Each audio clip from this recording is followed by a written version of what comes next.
And a lot of them little frail ass young niggas, man, they getting broke. And I ain't talking about broke into no motherfucking monster. They getting broke into a bitch.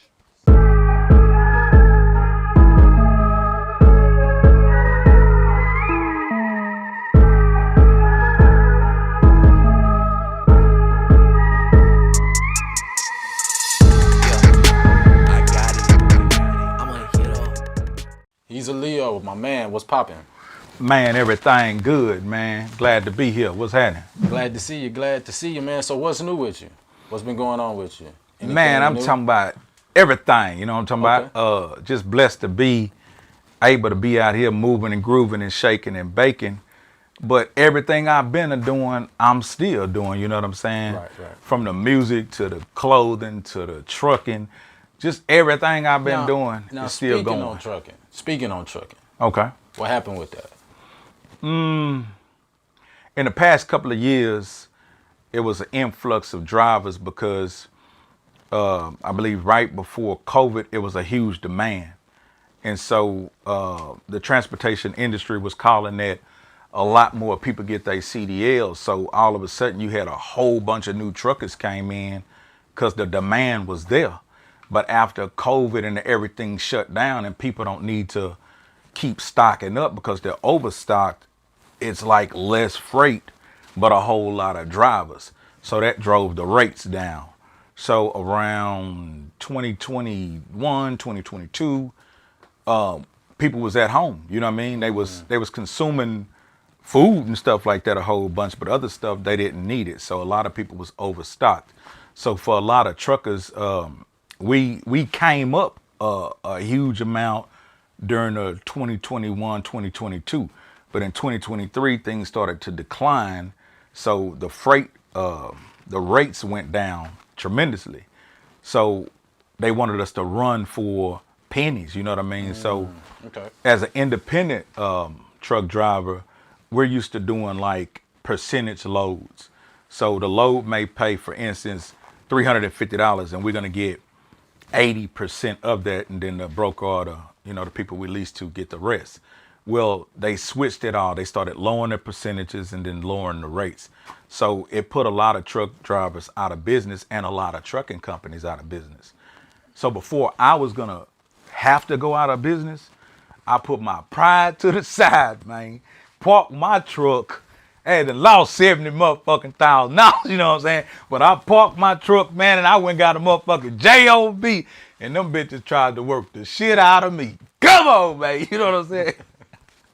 So that's what happened with that shit. So now that with the trucking business, now that that's kind of settled, so what's new going on with you now? You have anything currently you finna put out, release, any new music?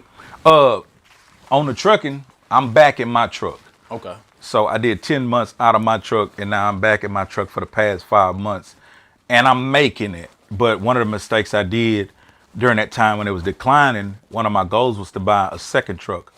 I did that, but I sold it when things started going crazy. So I'm back down to one truck. After trucking music and all that stuff, I'm still consistently putting out singles. I'll work on a couple of EPs. I still feature with different artists, but in all actuality, I'm not chasing that shit no more like I used to. I used to be like a motherfucking hound dog with my tongue hanging out, showing up at events, popping CDs out the trunk, pulling up in rap truck, sleeping at this bitch house, moving from this city to that city, squeezing on asses and pitching on titties. You know what I'm talking about? So speaking on that, how do you feel about the current state of hip hop? Man, I like what's going on because we're back to having a variety of artists, like a huge variety of artists who all have individual fan bases. I never thought I would say this, but the culture of drill music and the music about, sliding on your ops and young black males killing one another, that shit is despicable to me. You know what I mean? And it's way too much of that. Because when we were doing music as youths, it was about your skills and your talent. These days, it's about how many motherfucking bodies you got. And that shit ain't gonna do shit but run a nigga ass into the penitentiary for the rest of his life or in the goddamn graveyard prematurely. Right. And speaking on that, with a lot of that going on in hip hop, how do you feel about the Young Thug situation? Man, it's cool, you know what I'm saying? Because with the dude Woody or whatever speaking out in court, becoming an internet sensation for basically telling lies, which was damn near, he was telling on the man at first, but then he started to recant and say the shit I was saying was lies. So it became a clusterfuck, and I think it allowed the man to get out. He's a hub. A lot of people eat off of him. So I think that it's a great thing he back in the streets. Hopefully he take this chance to make a change. And because right now, man, how many people you know making multi-millions and millions of dollars from they artistry and their craft? You seen how easy it was for me to go in there and spit that verse. I did that verse in under 10 minutes.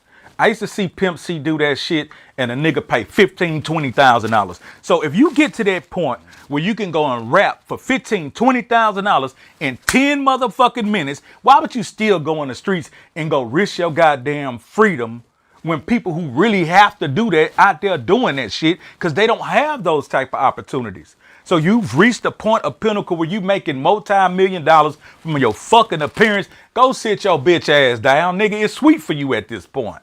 Right, right. And now speaking on Pimp C, how is his son Corey doing? Man, my nigga been out probably a little over a year now. He adapting really well. He sent me some new music the other day. He's sounding real good. So he's still pursuing his music, but he's still trying to, you know what I'm saying, get his mind wrapped around everything that took place. Because what you got to look at is he was very young when his dad died, his grandmother died, and all these things just happening back to back. Then all of a sudden he get thrown in the penitentiary. So he trying to adapt to just regular life. Now he got to adapt to grown man motherfucking business. These niggas, man, these young niggas is begging to get in that penitentiary. But it's a different motherfucking world. I ain't been there. I got a little brother been in that bitch 20 years straight the first time. Got off for 6 months. Now he back in that bitch for life. So I got 30 years of letters and just communication about the scenarios and things that take place in that prison. And a lot of them little frail ass young niggas, man, they getting broke. And I ain't talking about broke into no motherfucking monster. They getting broke into a bitch. You know what I'm talking about? Right. All right, yeah. So speaking on prison, what do you think about the Lamar Moore situation? Lamar Moore, who is that? The guy from Alabama from the Turned Out in Prison documentary. Oh man, come on. Yeah, look, I've been actually catching that dude on YouTube lately. He's out currently, and he's recanting like all the stuff he said in the documentary. And to be honest with you, man, I ain't no judge, and I hate to be judgmental, but I believe the nigga lying, man. You know what I'm talking about? If you see all that shit that nigga said in that documentary, some of the interviews he's doing lately, he's saying that the producers of the film coached him to do that and gave him like cheeseburgers, nuggets, and fries to talk all that pussy ass shit. You know what I'm talking about? So now he's saying the shit was all fake and they coached him to doing it, man. I don't believe it. You know what I'm saying? Let's go. So real quick, I'm gonna kind of change it up, but what about that Jake Paul and Mike Tyson fight? You know, that's been kind of trending. Everybody been talking about it. So what's your thoughts? What's your opinions on it? Man, I think it was a beautiful thing. I hear a lot of people saying, man, Mike Tyson was my hero. Man, he shouldn't have did that, man. He gave up. Yeah, he gave up his motherfucking reputation, man. Let that little white boy whoop on the Mac. Bitch ass nigga, you ain't got no 20 million to pay Mike Tyson in his latter years. That nigga bust him a motherfucking lick, and I'm proud in the bitch of that nigga. Hey, I would have said, fuck it, just at least hit that nigga with one of the most thunderous ass motherfucking Mike Tyson blow. But I heard there was something in the contract where they couldn't move like that. But salute to Jake for giving OG, you know what I'm saying, that opportunity. And like I said, man, if you ain't got 20 million to give Mike Tyson in his latter years, man, shut the fuck up. But nah, that was some dope shit, man. For sure. So another thing that's been trending a lot too is that new Gladiator 2. Come on, man. Okay. So what have you seen it? Have you watched it? Man, that's crazy. I just went seen that shit when it came out yesterday. Okay. And some shit tripped me out though at the theater. Now I don't know if we got the cheap seats Them bitches was reclined leather, you know what I'm talking about, cup holder.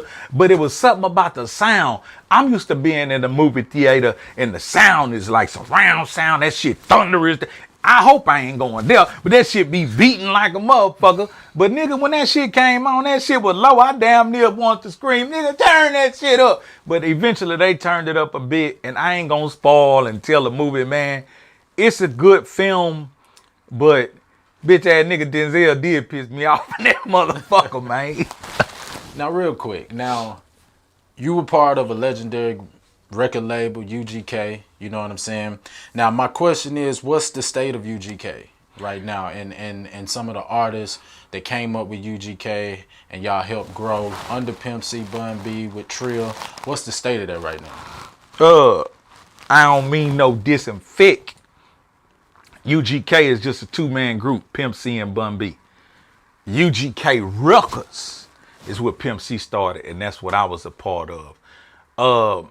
The record label is disbanded, you know what I'm saying? It's no longer the UGK posse. Salute to all my brothers out there. We all out there individually doing our thing. Shout out to DJ Beto, TOE, Hold Your Head, you know what I'm talking about. All the players out there, hey man, y'all do y'all thing, but it's really no more. Got you. And that shit hurt my heart to even say it. But we still exist. You know what I'm talking about? Like the SUC members. We all individually out there repping, and we got Pimp and Mama West in our heart. But like clicked up doing shit as a posse and a clique in a group, it's really no more. Speaking on that, what about Big Meech getting out? Man. How do you feel about that? You know what I'm saying? He had a similar impact in his own way. You know, the same way UGK had in the streets, he had his impact. Seeing him get out and seeing maybe what Pimp C went through when he got out, what do you think is going on in Big Meech's mind? What do you think he should start at? Do you think, you know, what are some of your thoughts on it? Man, Big Meech coming home is like, hey man, it should have happened sooner. But everything happened in God's timing.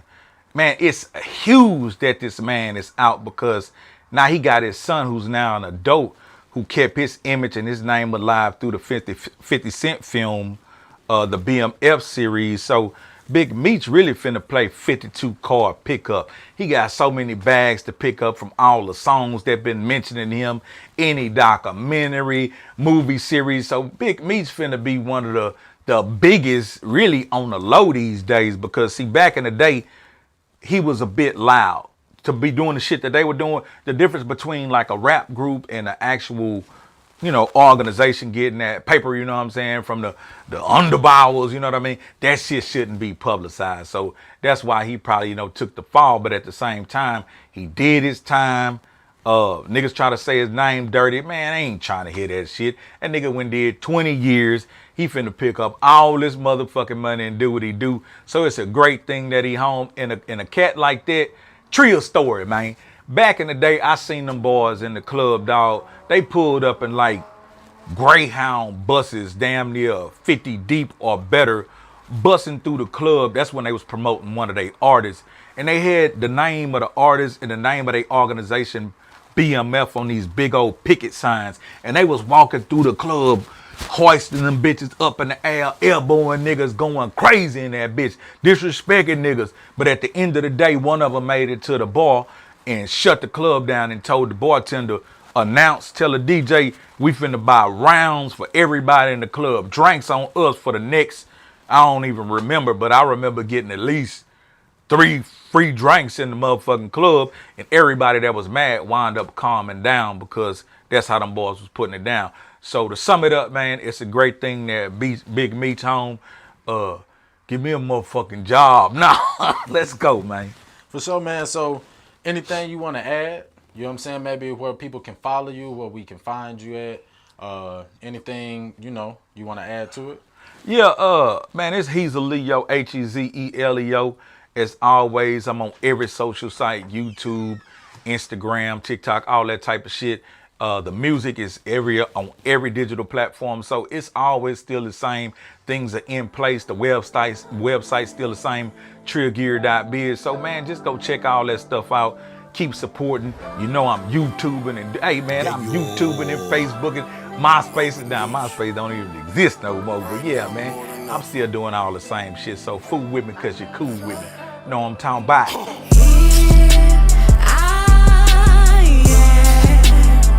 Lord, I need you to cover me. I need your covering. Here I go.